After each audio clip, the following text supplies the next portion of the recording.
So let's talk about programming the G3 for a series progressive divider valve system. Alright, let's do it.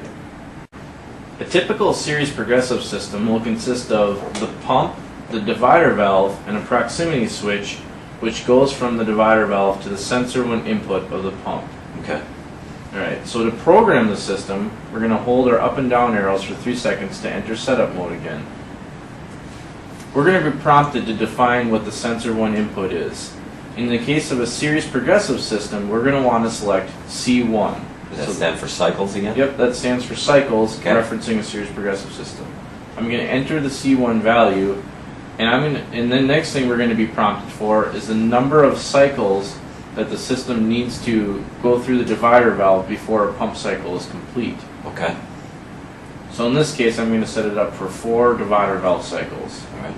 And enter that value. Now we'll be prompted for the on time. This is the amount of time that the pump will run before it expires and goes into a fault mode.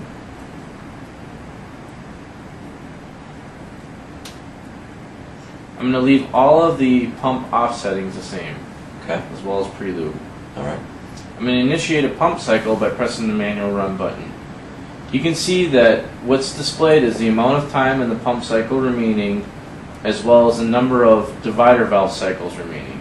So it should count down those 4 cycles within that amount of time? Correct. Okay.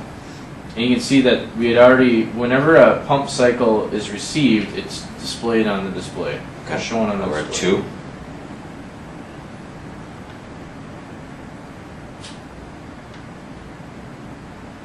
Oh, we didn't get there.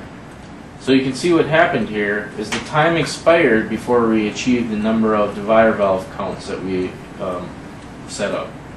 So that's the alarm for the fault. Yeah, so the fault lights lit as well as the sensor when input. Okay. To clear the fault, I'm going to hold the reset button. I'm going to go back into my setup mode. Leave C1 the same, 4 counts. Okay. I'm going to increase this time to 1 minute and 30 seconds. That should give us plenty of time for the divider valve to achieve all get of through those 4 counts. Yep. Mm-hmm.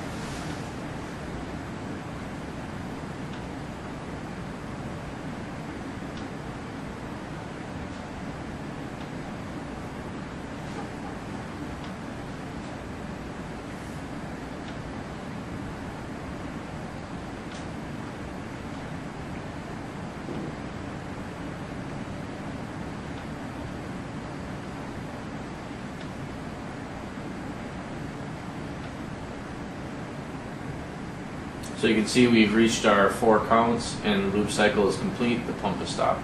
Okay.